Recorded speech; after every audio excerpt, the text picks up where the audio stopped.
l'utilisation de l'outil de glissement temporel. Nous allons apprendre ensemble à quoi sert cet outil et comment réellement l'utiliser.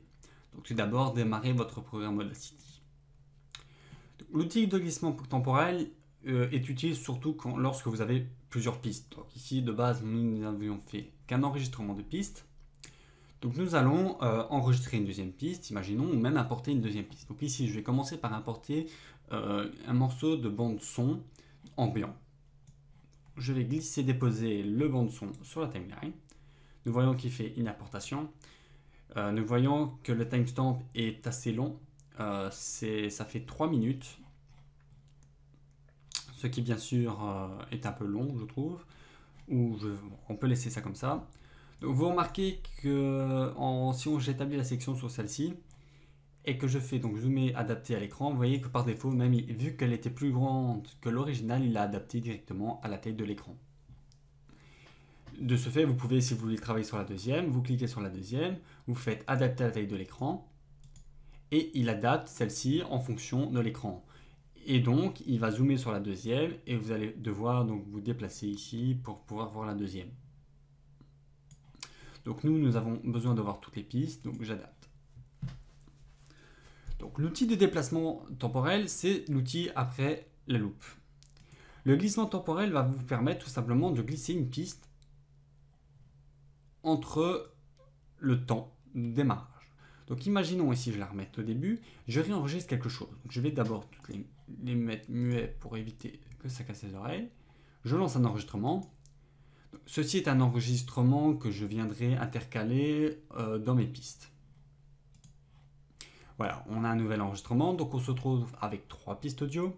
3 pistes audio que je vais afficher en déplaçant la hauteur des pistes pour permettre l'affichage sur l'écran. Donc on voit l'entièreté des 3 pistes audio. Et l'outil de déplacement temporel va nous permettre tout simplement de glisser l'onde sonore dans le temps. Ce glissage d'onde sonore va vous permettre aussi de permuter en fonction des pistes. Imaginons, je viens d'enregistrer la deuxième piste. Cette piste, je souhaite, elle est inutile en fait, étant donné que j'ai plein de place sur la deuxième. Donc si, imaginons, la piste d'ambiance, c'est notre piste de fond, donc c'est la piste qui va inaugurer toute la longueur de notre source. Ce qu'on peut faire, c'est déplacer la piste, vous maintenez clic gauche dessus, et vous la déplacez jusqu'à l'autre piste. Sur cette piste, il y a de la place, donc elle a le droit de se déposer. Vous relâchez le clic, elle y est, vous permettant de supprimer la piste inutile. Vous pouvez réadapter l'interface. Je vais pas trop dézoomer quand même. Voilà. Cette piste vous permet aussi de déflaffer ce morceau-ci, le placer après, voire avant, le placer ici aussi. Si vous voulez mettre côte à côte, Audacity a son propre indicateur vous permettant de mettre le début et la fin. Lorsque vous les rapprochez et qu'ils sont côte à côte, une grande verticale jaune apparaît. Vous relâchez clic et là vous n'avez aucune interstice entre les deux bandes son. Ces bandes son vous permettent, imaginons ici c'était le début. Donc si je réenregistre par exemple quelque chose, donc je réenregistre, allez, on va se mettre au début et on enregistre. Bonjour à tous, on va lancer l'enregistrement de notre bande son. Bonne écoute, bienvenue à tous. Bon, je me répète un peu, mais on s'en fout. Je redéplace ça au-dessus. Je la mets au début, vous voyez qu'il y a une petite test qui apparaît comme quoi c'est tout au début. Je peux supprimer la piste audio. Voilà, on se retrouve avec 3 bandes son. Ce que je peux faire, c'est que là, on ne veut pas entendre de musique, voire presque pas du tout. Donc ce que je peux faire, c'est que la bande du dessous, l'outil de déplacement nous permet de la reculer légèrement. Je la recule de moitié. Nous avons appris au préalable que nous avions la possibilité d'augmenter le volume légèrement. Il y a la possibilité en appliquant des effets, mais nous verrons ça prochainement. Donc nous avons déjà pris l'outil de niveau, donc je vais niveler la bande son. Ce que je vais faire ici, c'est que je vais laisser ça en haut. Je dépose un deuxième point d'ancrage, que je remets bien sûr en haut. Et je vais descendre le premier point d'ancrage pour permettre au volume de monter progressivement. Ça va nous permettre d'avoir une progression progressive du volume.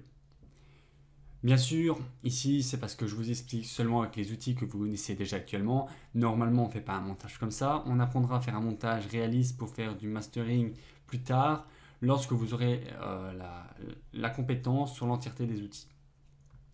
Donc ici, c'était vraiment l'utilisation de l'outil temporel, c'était vraiment l'explication de déplacer les pistes.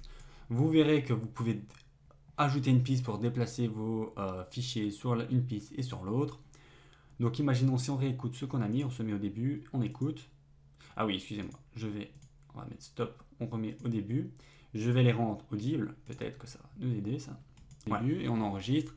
Bonjour à tous, on va lancer l'enregistrement de notre bande son. Bonne écoute, bienvenue à tous. Vous voyez, tout doucement le son, regardez, écoutez.